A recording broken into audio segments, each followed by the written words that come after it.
Two big stories are happening right now that most channels are covering separately. But when you put them together, the picture becomes much bigger. First story is the PFX engine debate. For months, Pakistani and Indian defense channels have been arguing about what engine goes inside Pakistan's future fighter jet. And honestly, most of them are getting it completely wrong. The second story is, just 3 days ago, images came out of China showing a ship that the world has never seen before. A ship that can launch stealth fighter jets and stealth drones from its deck, something no other country has ever built. And this ship connects directly to Pakistan's future in ways nobody is talking about yet. Today we are covering both stories, and I am going to tell you 6 things in this video so you know exactly what is coming. First is, why the JF-17 Block 3 has run out of room to grow, what PFX Alpha actually is, and how it is different from the full PFX, which engines are already eliminated and which ones actually make sense, single engine or twin engine, the one question that decides everything, China's new Type 076 ship and why it is unlike anything the world has seen, what both of these mean for Pakistan's future. Section 1. Why JF-17? Block 3 has run out of room. The JF-17 Block 3 is a great aircraft. It has a powerful radar, helmet display, PL-15 long-range missiles, electronic warfare systems, and it connects to Pakistan's whole defense network. For its size and price, it is genuinely impressive. But here is the problem. It has reached its limit. Pakistan has upgraded the JF-17 Block 3 to the maximum that its body and engine can handle. Every space inside the aircraft is full. The engine is already working at its limit just to power the current systems. There is no room left for better sensors, no room for a more powerful radar, and no room to add stealth coatings without breaking something else. Think of it like a small car. You can upgrade the engine, the stereo, the seats, but at some point the car is simply too small to fit a bigger engine or more equipment. You need a bigger car. That is exactly where Pakistan is with the JF-17. The Block 3 is maxed out, which is why the PFX program exists and why it needs to be something genuinely different, not just another small upgrade. Section 2. PFX Alpha versus the full PFX. Most of the confusion in this debate comes from one thing. People think PFX Alpha and the full PFX are the same aircraft. They are not. PFX Alpha is the short-term plan. Pakistan takes its existing JF-17S and upgrades them with brand new systems. The Murad AEC's radar built in Pakistan at NASTP, new electronic warfare systems, new computers, and new indigenous weapons, including the FAZ missile. This is sometimes called JF-17 Block 4. The aircraft body stays roughly the same, but the brain and sensors inside become completely new. This is smart because Pakistan gets to test all these new systems on aircraft that are already flying, finding problems cheaply before committing to a brand new airframe. The full PFX is the long-term plan. This is a completely new aircraft. Bigger, heavier, twin engines, stealth design with internal weapons bays so missiles are hidden inside the body, radar-absorbing materials on the outside, and a much larger radar. PAF officials confirmed it should fly for the first time within 4 to 5 years, meaning before 2030, and enter service in the 2030s. Same program name, 2 completely different aircraft, but 2 completely different timelines. Section 3. The engine debate settled. Now the part everyone came for, which engine goes in the PFX.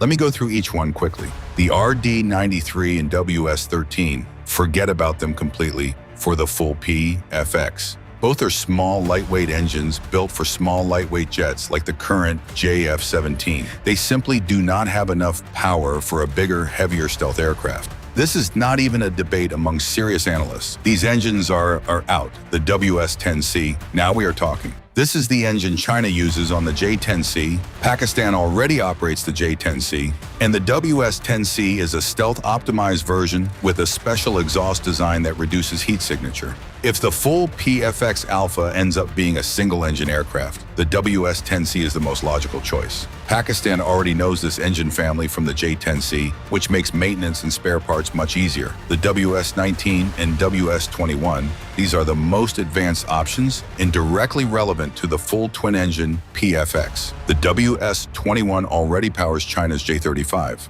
the same stealth fighter Pakistan is currently acquiring. So Pakistan will already have engineers, mechanics, and spare parts infrastructure for this engine through the J-35 program. If the full PFX becomes twin-engine, and most analysts believe it will, WS-21 or WS-19 is the answer. The connection between Pakistan buying the J-35 now and building the PFX later is not a coincidence. It is a deliberate plan to learn the engine and technology before needing to use it in Pakistan's own aircraft. Section 4. Single or twin engine. This is the one question that decides everything else. And the honest answer is probably both, depending on which phase of the program you're talking about. PFX Alpha, the near-term Block 4 upgrade, will most likely keep a single engine. But why? Because single engine is cheaper, simpler to maintain, quicker to develop, and much easier to export. Pakistan is already selling JF-17 PFX to Azerbaijan, discussing sales with Indonesia, Iraq, Somalia, Libya,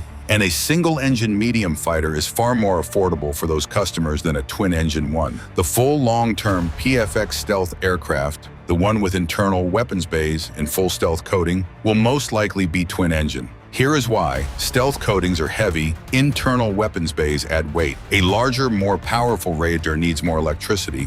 All of that weight and power demand requires two engines. And a twin-engine aircraft survives better in combat because if one engine gets hit, the pilot can still fly home on the other one. So, single-engine WS-10C for PFX Alpha, twin-engine WS-21 or WS-19 for the full-stealth PFX. That is the most credible picture right now. Section 5. China's ship that changes everything. Now let's talk about what happened 3 days ago, because this story connects directly to Pakistan's future in a way that almost nobody has discussed yet. On July 5th, 2026, new images came out showing China's first Type 076 amphibious assault ship, named the Sichuan, with its electromagnetic catapult system fully installed and deck markings complete, ready for sea trials.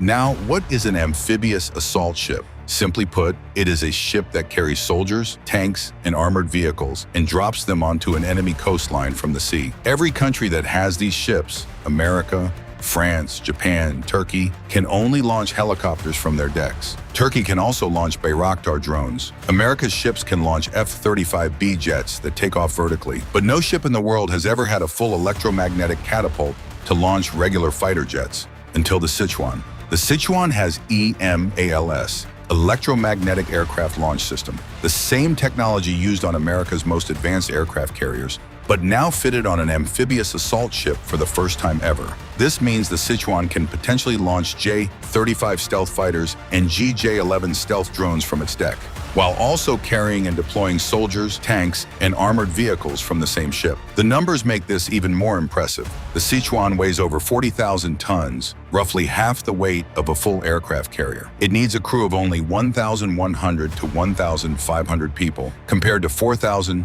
to 5,000 on an American carrier. Half the size, a fraction of the crew in F-35, but with capability that in some ways equals a full carrier. If all goes well, the Sichuan could enter service by the end of 2026, making it the most capable amphibious assault ship any navy in the world has ever operated. Section 6. What this means for Pakistan. So how does all of this connect to Pakistan? On the Air Force side, the PFX program shows Pakistan moving from just buying aircraft to actually building its own. From assembling JF-17 with Chinese help to designing a new medium-weight stealth fighter with increasing local content targeting 100% production at Kamra. The engine pathway is engineered so no Western country can block it, and the J-35 acquisition gives Pakistani engineers hands-on experience with the exact engine family and stealth technology the full PFX will use. On the Navy side, Pakistan has always faced the question of whether it can afford an aircraft carrier. The honest answer today is no.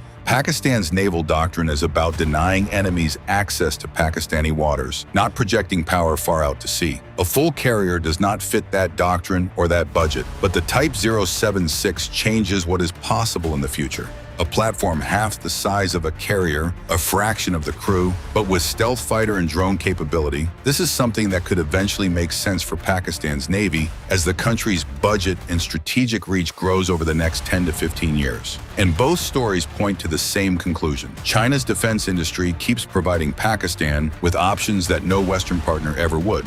without political conditions, without export blocks and kill switches. The J-35, J-10C, FX technology partnerships, the Type 076 as a future template. Pakistan is not just buying Chinese weapons. Pakistan is building a defense ecosystem where it is increasingly the one making the decisions, and that is what sovereignty in defense actually looks like.